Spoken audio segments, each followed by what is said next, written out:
Hello friends, आज की इस वीडियो में हम चर्चा कर रहे हैं stock market outlook for next week के अंदर। और सबसे खास बात, निफ्टी के अंदर लगातार ऊपरी लेवल्स पर रेड कैंडल बनती जा रही हैं। बाजार ने एक अच्छी तेजी को दिया इलेक्शन रिजल्ट के बाद। इलेक्शन रिजल्ट के समय पर ऐसा लगा कि जी मोदी जी की सरकार नहीं बन रही है, लेकिन 240 सीटें जीतकर बीजेपी एक मिलीजुली सरकार बनाने में कामयाब हो गई। और ऐसा लगा बाजार को कि यार सरकार मजबूत है, अभी इतनी कमज़ोर नहीं है। लेकिन बात यह है कि भाई मजबूती उतनी तो नहीं है जितनी पूर्ण बहुमत के साथ थी। तो अल्टीमेटली अब जो बाकी सहयोगी दल हैं उन सबको खुश करना पड़ेगा। तो पैसा तो खर्च भाई साहब आंध्र प्रदेश के लिए भी करना पड़ेगा, और बिहार के लिए भी करना पड़ेगा, और महाराष्ट्र के लिए भी करना पड़ेगा। और वसूली शेयर बाजार से करने की भी हो सकती है, जैसी बाज़ारों में अफवाहें चल रही हैं। सर ये अफवाहें नहीं है, सच्चाई है। मैं इनको सच्चाई की तरफ मान सकता हूँ क्योंकि इनका खंडन नहीं हुआ है अभी किसी के द्वारा। अब 23,501 पर निफ्टी बंद हुआ, और निफ्टी के अंदर ऊपरी लेवल्स पे बाजार ऊपर जाने की चेष्टा तो कर रहा है, लेकिन कैंडल रेड क्यों बन रही है? इसका मतलब है कि बाजार के जो बड़े पार्टिसिपेंट्स हैं वो शायद ऊपरी लेवल पर एक जबरदस्त तरीके से प्रॉफिट बुकिंग कर रहे हैं। और मुझे लगता है कि नेक्स्ट वीक के अंदर ये जो टैक्स वाली खबर, अगर इसका खंडन नहीं होता है, ऊपर से जो बड़े प्लेयर्स एक अच्छे खासे प्रॉफिट पे बैठे हुए हैं, अगर उस प्रॉफिट पर लगता है कि यार टैक्स बर्डन बढ़ जाएगा, तो एक प्रॉफिट बुकिंग तो बनती है और प्रॉफिट बुकिंग होना लाजमी है। लेकिन मेरा आउटलुक आप लोग जानते ही हैं कि मैं इलेक्शन रिजल्ट के बाद जो हमारी खुद की पोजीशन थी वो डाउन साइड में जब बाजार गया, हमने तेजी की बनाई। उसके बाद हम 48,500 49,000 जब बैंक निफ्टी गया, वहाँ से हमारा मंदी का रुख हुआ था। हालांकि उसके अगेंस्ट भी बाजार हमारा गया, और हम उम्मीद कर रहे हैं कि बाजार निफ्टी के हिसाब से हमें लग रहा है कि इस हफ्ते में 22,000 ना आए, पर अगले महीने में 22,000 21,600 तक के जो लेवल्स लगे थे इलेक्शन रिजल्ट के आसपास, ये आपको अगले महीने शायद देखने के लिए मिल जाए। इन्फोसिस, भारतीय एयरटेल, अदानी पोर्ट, टीसीएस और एलटीआई माइंट्री तेजी थे। और रिलायंस, अदानी पोर्ट, लार्सन वो टाटा मोटर्स और बजाज फाइनेंस में कमजोरी थी। इसके बाद अगर हम एडवांस डिक्लाइन की बात करें तो अब देखिए डिक्लाइन वाले शेयर्स की संख्या बढ़ गई है। और इसके बाद अगर हमने चर्चा करनी है निफ्टी बैंक की, तो निफ्टी बैंक एक अच्छा ऊपर से ऊपरी लेवल से देखिएगा, जहाँ खुले थे ओपन 21,927, उससे 7 पॉइंट ऊपर गए और दिन भर उसके नीचे काम किया। पर गनीमत ये रही कि लास्ट के 1-1.5 घंटे के अंदर बाजार ने अच्छी रिकवरी दी। पर यहाँ रिकवरी दी, फिर डाउनफॉल आया, फिर दोबारा से रिकवरी दी। तो इसका मतलब ये है कि यहाँ डिस्ट्रीब्यूशन हो रहा है या कंसोलिडेशन हो रहा है। कंसोलिडेशन होगा तो बाजार ऊपर जाएगा, और डिस्ट्रीब्यूशन होगा तो नीचे जाएगा। बट मुझे इस बार थोड़ा सा कन्विंसिंगली लग रहा है कि ये इस बार जो है बाजार के बड़े प्लेयर बड़ी वाली प्रॉफिट बुकिंग करेंगे इस बार। और ये प्रॉफिट बुकिंग चल रही है सिस्टमेटिकली, और कैंडल्स हालांकि रेड बनी है 4 ग्रीन कैंडल्स के बाद।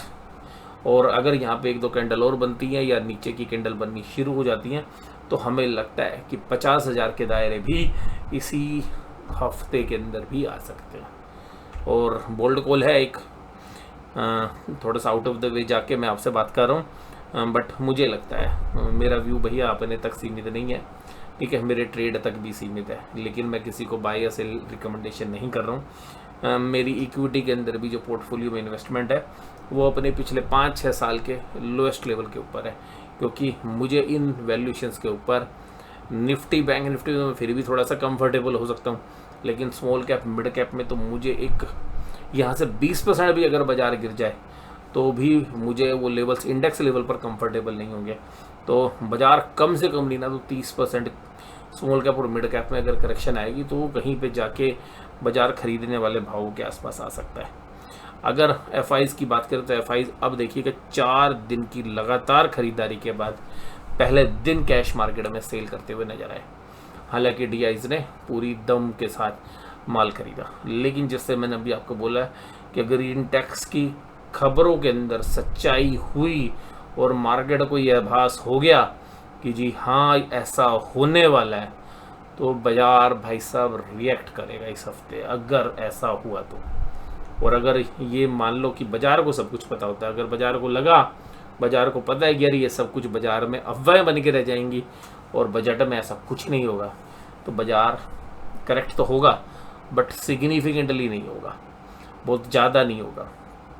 करेक्शन तो यहाँ पे वैसे ड्यू बन रही है हमारी, लेकिन अगर मैंने आपको बोला कि बाज़ार को एहसास हो गया ना कि जी अब काम ख़त्म, तो जो 3-4 साल की ये बुल रैली है इसमें एक बड़ी करेक्शन हमें देखने के लिए मिल सकती है। उसके बाद अगर हम बात करें इंडेक्स के लेवल पे, तो इंडेक्स में तो एक मामूली सी टिक आई है, बिल्कुल मामूली सी, बहुत दिनों के बाद एफआईज की सेलिंग की तरफ से। उसके बाद आज स्टॉक फ्यूचर्स में भी 1687 करोड़ बेचा है। तो देखिएगा एफआईज पूरे महीने में अगर हम बात करें तो 7800 करोड़ के आसपास बेच के बैठे हैं स्टॉक फ्यूचर्स, और 21,843 खरीद के बैठे हुए इंडेक्स फ्यूचर्स में, और 2584 करोड़ कैश में बैठे हुए हैं। तो अल्टीमेटली इंडेक्स में लॉन्ग पोजीशंस है अभी भी एफआईज की, बट ये जो ऑप्शंस के थ्रू ये हैज होती हैं, तो यहाँ पर ये कह पाना कि भाई बिल्कुल क्लियर कट लॉन्ग पोजीशंस है एफआईज की, वो नागवार गुजरेगा।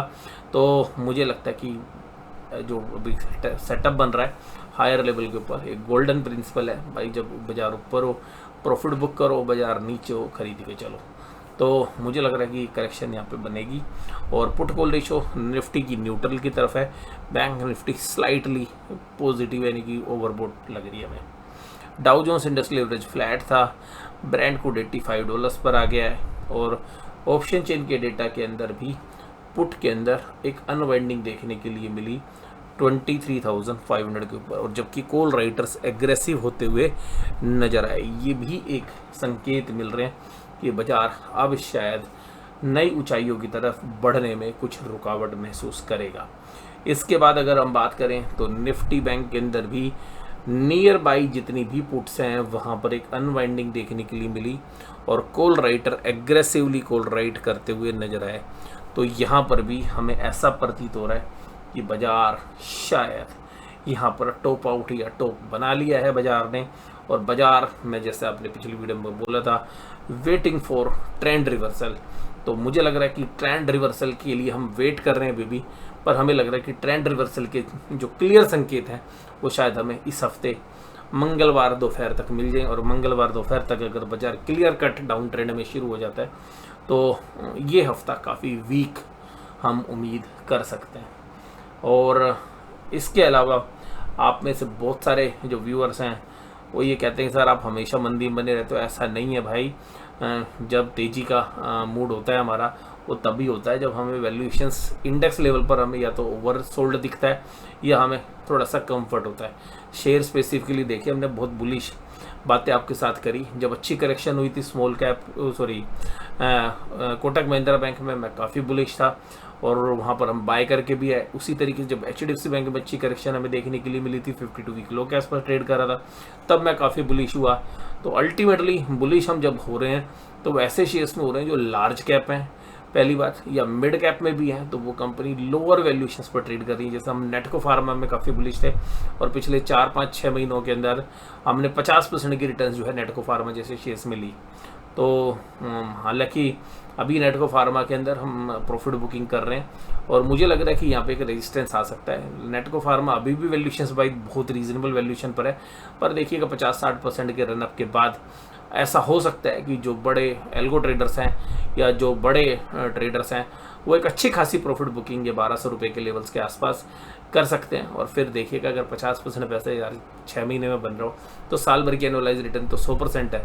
तो एक बार तो जो भी हमारी हैवी पोजीशन थी उसको हमने काट दिया है, और एक लाइट पोजीशंस के साथ हम नेटको फार्मा में बने हुए हैं। तो डिस्क्लोजर ये है कि भाई नेटको फार्मा अभी भी मैं और मेरी फैमिली मेंबर्स जो है ओन करते हैं, लेकिन उस बड़ी संख्या में नहीं ओन करते जितना आज से हम 3 महीने पहले या 6 महीने पहले ओन करते थे। तो एज ए डिस्क्लोजर, क्योंकि नेटको फार्मा की भी चर्चा मैंने आपके साथ यहाँ पर भी की है, और बहुत बार जो है नेटको फार्मा की वीडियोस जो है हमने आपके साथ शेयर किए हैं, बट मुझे लगता है 50-60% का प्रॉफिट अगर बन रहा हो कभी भी और वो भी 6 महीने में, तो एक बार बुक कर लेना चाहिए और रिग्रेट नहीं करना चाहिए। अगर यहाँ से मान लो 100 रुपये और चल जाए, अरे मैंने तो कम पैसे कमाए, अगर वो रिग्रेट आप करते हैं तो भाई बिल्कुल ना बेचें। और ये मैं अपना बता रहा हूँ कि भाई इस तरीके का हमने एक्शन लिया। आप कोई भी बेचना है, खरीदना है, सेल करनी है, परचेज़ करनी है, किसी तरीके की भी राय है तो भाई अपने फाइनेंशियल एडवाइजर से लें, उनसे सलाह लें, उसके बाद ही जो है फैसला करें। हमने एक अंडर वैल्यूड शेयर्स को आपके साथ डिस्कस किया था, हमें लग रहा था कि भाई अंडर वैल्यूड है, हमने उस अंडर वैल्यूशन का फ़ायदा उठाया। आज हमें लग रहा है कि अभी जो रिजल्ट्स हैं उनके हिसाब से थोड़ी बहुत स्टीम अभी और बची हुई है, और फिर आगे जिस तरीके की परफॉर्मेंस होगी उसके हिसाब से नेटको फार्मा भी और भी बहुत अच्छा कर सकता है। लॉन्गर टाइम फ्रेम में हमारा जो व्यू है वो पॉजिटिव ही है, लेकिन क्योंकि हैवी पोजीशंस अगर हम रखते हैं किसी चीज़ में तो हम अपने पोर्टफोलियो के मुताबिक उसमें प्रॉफिट बुक करना जो है उचित समझते हैं। और उसी कड़ी के दौरान हमने नेटको फार्मा के अंदर फ्राइडे के अंदर एक प्रॉफिट बुकिंग की है। और वीडियो देखने के लिए आपका बहुत बहुत धन्यवाद। आपको वीडियो कैसी लगी जरूर से जरूर कमेंट बॉक्स में बताइएगा। वीडियो देखने के लिए धन्यवाद। Thank you very much.